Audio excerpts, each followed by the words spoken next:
আসসালামু আলাইকুম, back to my channel Rupsina কিচেনে আপনাদের সবাইকে স্বাগতম। আমার আজকের রেসিপি হচ্ছে এগ রোল। ঘরে থাকা অল্প কিছু উপকরণ দিয়ে খুব সহজেই বানাতে পারবেন, আর এটা বানানো খুবই সহজ। চলুন তাহলে রেসিপিটা দেখে নেওয়া যাক। প্রথমে নিয়ে দিচ্ছি 2 কাপ ময়দা, দিয়ে দিচ্ছি স্বাদ মতো লবণ, দিয়ে দিচ্ছি 100 চামচ চিনি, তারপর দিয়ে দিচ্ছি 2 টেবিল চামচ রান্না করা রেগুলার তেল। এবার আমি সবগুলো উপকরণ খুব ভালোভাবে মিশিয়ে নেব। এখানে অবশ্যই 100 চামচ চিনি দিতে হবে, তা না হলে দোকানের মতো স্বাদটা আসবে না। কিছুক্ষণ মিশিয়ে নেওয়ার পর এভাবে মুঠ করলে যদি দলা পেকে যায় তাহলে বুঝতে হবে আপনার মাখানোটা হয়ে গিয়েছে। এবার অল্প অল্প পানি দিয়ে একটা ডো তৈরি করে নেব। পানিটা অবশ্যই হালকা কুসুম গরম পানি দিতে হবে।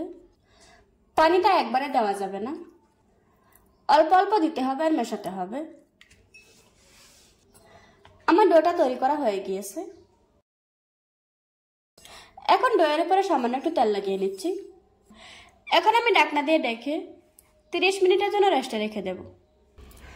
অন্য একটা প্লেটে নিয়ে নিচ্ছি কিছু গাজর কুচি, নিয়ে নিচ্ছি শসা কুচি, তারপর নিয়ে নিচ্ছি পেঁয়াজ কুচি, আর নিয়ে নিচ্ছি 3টা কাঁচামরিচ কুচি। তবে জালটা আপনারা আপনাদের পছন্দ অনুযায়ী দিয়ে দেবেন। এখন দিয়ে দিচ্ছি সামান্য একটু লেবুর রস। এবার আমি সবকিছু খুব ভালোভাবে মিশিয়ে নেব। মেশানো হয়ে গিয়েছে। এখন এই সালাডটা একটা সাইডে রেখে দেব। ফিরে এলাম 30 মিনিট পর। এখন আমি ডোটাকে আবারও 1-1.5 মিনিট খুব ভালোভাবে মুদে নেব। এবার আমি ডোটাকে 4টা ভাগে ভাগ করে নেব। লেচি কেটে নেওয়া হয়ে গিয়েছে। রুটি বেলার সুবিধাতে সামান্য একটু ময়দা ছড়িয়ে দিচ্ছি। এবার আমি রুটি বেলে নেব। রুটি বেলে নেওয়া হয়ে গিয়েছে। এবার আমি রুটির উপরে তেল লাগিয়ে দিচ্ছি, তারপর সামান্য একটু ময়দা ছড়িয়ে নিচ্ছি। এবার আমি তেল আর ময়দাটাকে খুব ভালোভাবে মিশিয়ে নেব। মেশানো হয়ে গিয়েছে। এবার আমি রুটিটাকে একটা সাইড থেকে কেটে নেব। এখন আমি রুটিটাকে এভাবে করে রোলের শেপ দিয়ে নেব।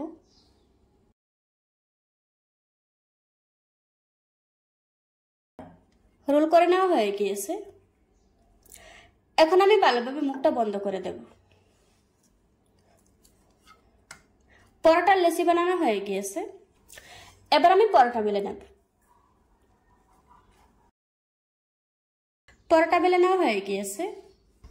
চুলায় একটি প্যান বসিয়ে দিয়ে দিচ্ছি 1 টেবিল চামচ রান্নার তেল, তারপর দিয়ে দিচ্ছি এগ রোলের পরোটাটা। চুলার আঁচ মিডিয়ামে রেখে পরোটাটা সেঁকে নিতে হবে।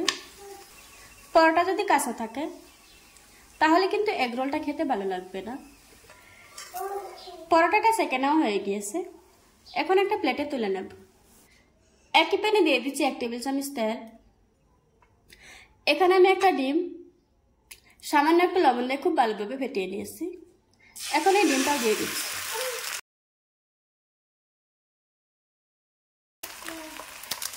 তারপর ডিমের উপরে দিয়ে দিচ্ছি সেঁকে রাখা পরোটাটা। এখন চুলার আঁচ একদম কমিয়ে ডিমের কাঁচা ভাব চলে যাওয়া পর্যন্ত ফ্রাই করে নিতে হবে। আমার এগ রোলটা তৈরি করা হয়ে গিয়েছে। এখন একটা প্লেটে তুলে নেব। এভাবে করে আজকে আমি সবগুলি এগ রোলের পরোটা তৈরি করে নেব। এবার এগ রোলের উপরে দিয়ে দিচ্ছি আগে থেকে তৈরি করে রাখা সালাদ, তারপর দিয়ে দিচ্ছি টমেটো সস,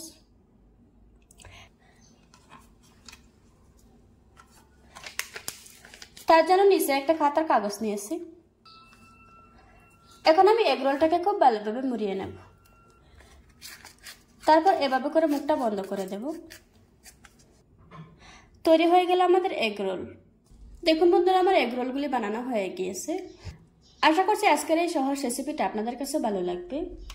ভালো লাগলে আমার চ্যানেলটা সাবস্ক্রাইব করে পাশে থাকা বেল বাটনটি অন করে রাখবেন।